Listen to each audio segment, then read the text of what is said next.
Okay, the first things first, what you described is not white privilege. It's not what is described as white privilege. What you have described is white.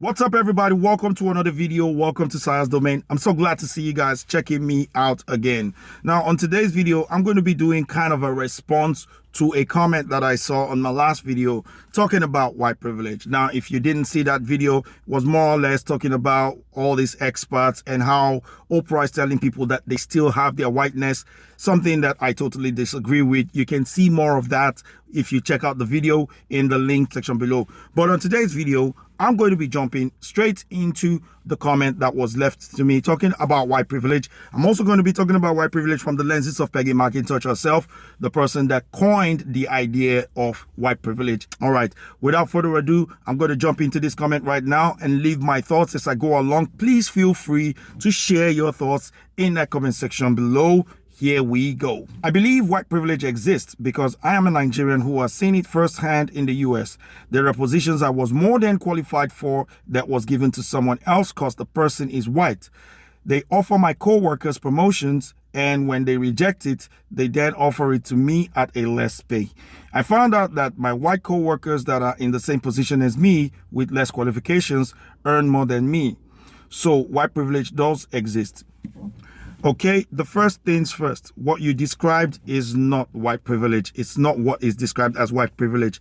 What you have described is implicit bias on the part of your company owners or your bosses, or explicit bias if they actually know what they are doing. Implicit bias is like setting people aside, maybe from decisions or from promotions and things like that, based on their color or gender. It also happens explicitly if they are doing it deliberately and not doing it because of the policies of maybe you are the last person to enter the company, or these people that are your fellow co-workers have been there longer than you have been. So that's not something that is synonymous with white people as what you're describing right now. I actually experienced it in Nigeria. Now, in order for many of you to understand this, in Nigeria, we have three major tribes. Those are Yoruba, Hausa, and Igbo. We also have minority tribes like your Calabars, your Edos, and so on and so forth. I am from Edo State and I grew up in a Yoruba state. So I worked for a Yoruba company after my university days. I worked in the capacity of the assistant manager, but I was not the assistant manager. I was the radiation safety officer. 3 years of working there, and when it was time for me to get promoted, instead of promoting me to the position of assistant manager after doing all the work, they hired another Yoruba person to become the assistant manager, got me to train that person to do the job. So needless to say, after a while, I had to leave. So we attribute that same thing to white privilege. The reason why I keep repeating and saying that white privilege doesn't exist is because every single thing that is being attributed to white privilege as if it is only synonymous to white people is not true. And it's not exactly correct. These are things that happen everywhere in the world. Now, without dwelling too much on that story, let's dive into what Peggy McIntosh herself said white privilege is. For many, white privilege was an invisible force that white people needed to recognize. It was being able to walk into a store and find that the main displays of shampoo and pantyhose were catered towards your hairstyle and skin tone. Ooh. It was being able to turn on the television and see people of your race widely represented. It was being able to move through life without being racially profiled or unfairly stereotyped. I gotta be honest with you. Whoever this lady is, it seems like she hasn't left a country that is purely dominated by white people, because if you go to places like South Africa or Zimbabwe, you definitely will be racially profiled if you're white. Now, on the other hand, if she's talking about going into a store as a white person and you find pantyhose and shampoos being tailored to your skin tone or your hair type, well, the same thing can be said for Africa. If you go to a shop in Africa, you'll find Coco Sheen or things that will work for people with the same hair type as mine. It's just simple business. Has nothing to do with white privilege or black privilege. When you're talking about turning on the television and finding out that people like yourself are more on your screen, Well, the same thing goes for Africa as well.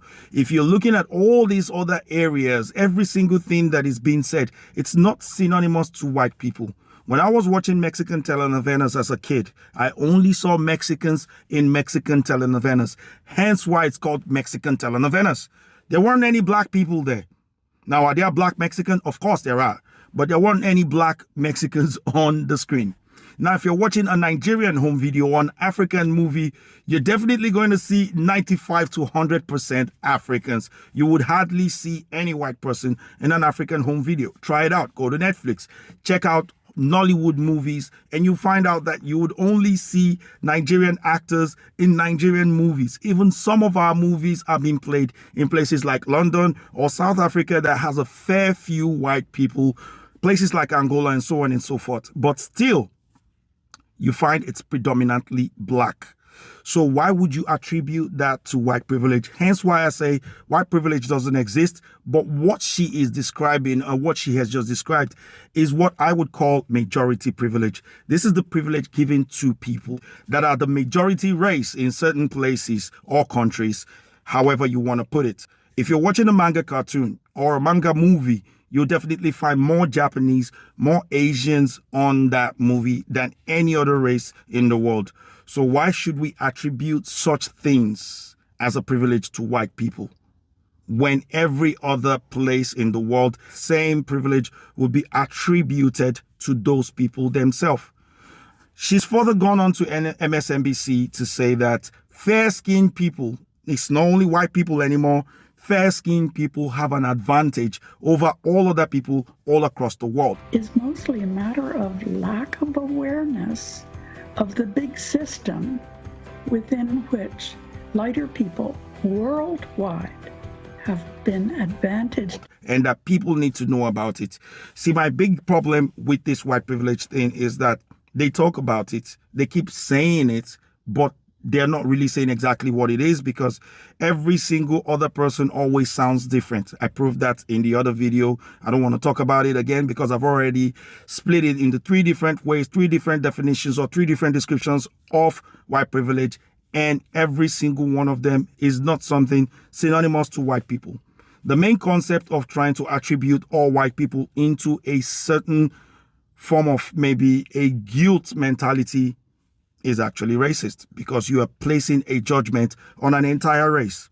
So white privilege doesn't exist, but I do believe that injustice exists. I do believe that black people outside of Africa have a lot of struggles, but at the same time, I do believe that black people who are not from their own country in other black people's country get tribalistically profiled, and they also get marginalized as well.